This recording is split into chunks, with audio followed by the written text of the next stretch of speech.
महादेव को प्रसन्न करने के लिए सावन महीना शुरू हो चुका है और 14 जुलाई से सावन सोमवार की भी शुरुआत होने जा रही है। ऐसे में शिव भक्त महादेव को मनाने के लिए तरह तरह के उपाय करेंगे और ऐसे में हम राजधानी रायपुर स्थित महादेव के हटकेश्वर नाथ महादेव मंदिर में पहुंच चुके हैं और हमारे साथ पंडित सुरेश गिरी जी मौजूद हैं। उनसे बातचीत करेंगे और सावन सोमवार से संबंधित, सावन महीना से संबंधित तमाम जानकारियां लेंगे। पंडित जी, आपका स्वागत है हमारे चैनल डिवाइस टीवी में। सावन सोमवार की शुरुआत हो चुकी है, सावन महीने की शुरुआत हो चुकी है, सोमवार भी लगने वाला है। भक्त महादेव को प्रसन्न करने के लिए जल चढ़ाएंगे, तरह तरह के उपाय करेंगे। शुभ मुहूर्त क्या रहेगा इस सोमवार?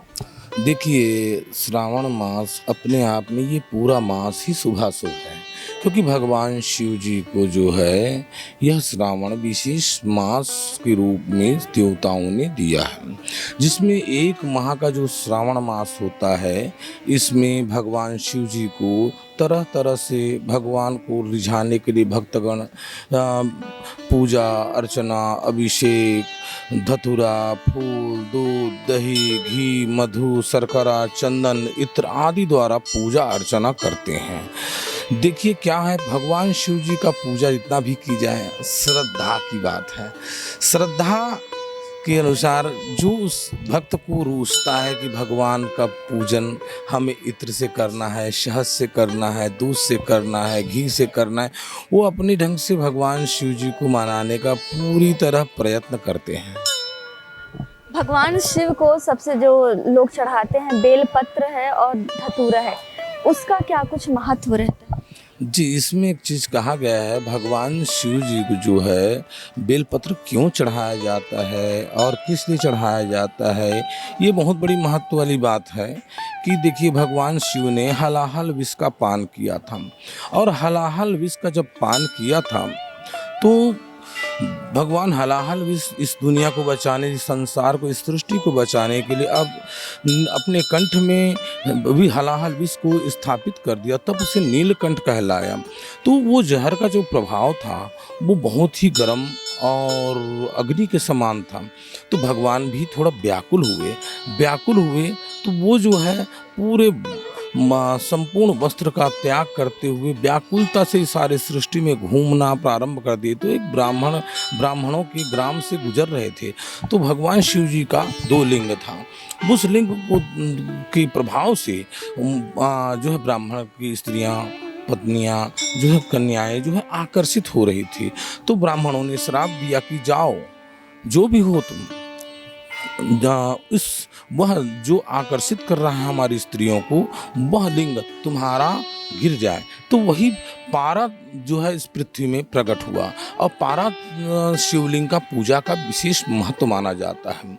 तो इसमें क्या हुआ, फिर भी भगवान का व्याकुलता तो समाप्त नहीं हुआ। ब्राह्मणों ने भगवान शिव है वो पहचान नहीं पाए, क्योंकि अचानक जो व्यक्ति स्वयं आदिदेव जो है अचानक अपनी वेशभूषाओं को त्याग कर दे तो कैसे पहचान पाएगा।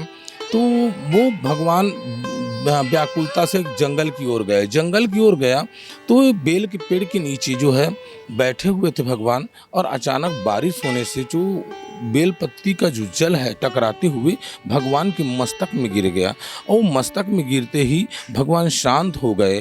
फिर तब से जो है भगवान को जो है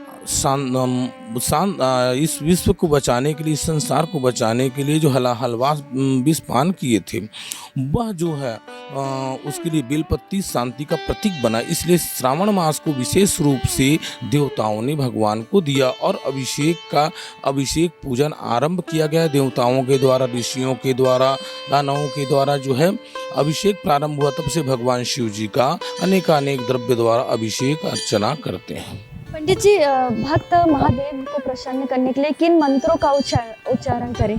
देखिए, महामूल मंत्र है भगवान शिव का ओम नमः शिवाय। इस मंत्र से महाबली मंत्र, मैं किसी मंत्र को नहीं मानता।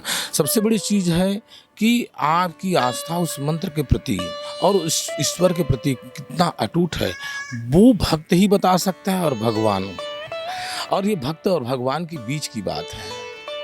सावन सोमवार 14 जुलाई से शुरुआत हो रही है और सभी भक्त व्रत भी रखेंगे। किन चीज़ों का खान पान करें ताकि व्रत में किसी प्रकार की कोई कठिनाई ना हो? देखिए, शास्त्र में तो ये कहा गया है कोई भी उपवास हो, उपासना अगर करते हैं तो भगवान शिव की पूजा अर्चना करते हुए और अपनी जिह्वा में जो है कड़वाहट ना हो, किसी प्रकार का द्वेष ना हो, किसी प्रकार का सोच गलत ना हो, किसी प्रति जो है विचार अच्छे हो, धर्म के प्रति आपकी आस्था रहे।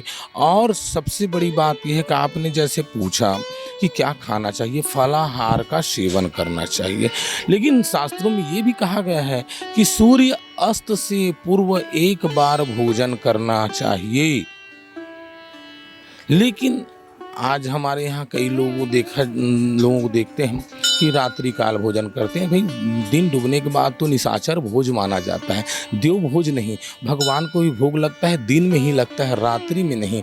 इसलिए जो वैदिक कर्म करने वाले हैं, ऋषि तपस्वी जो होते थे, देवता होते थे, वो जो है दिन में ही भोजन करते थे। सूर्य अस्त के बाद निशाचर भोज माना जाता है। इसलिए किसी भी उपासना को अगर आप करते हो तो शास्त्रोक्त विधि से मानो जी।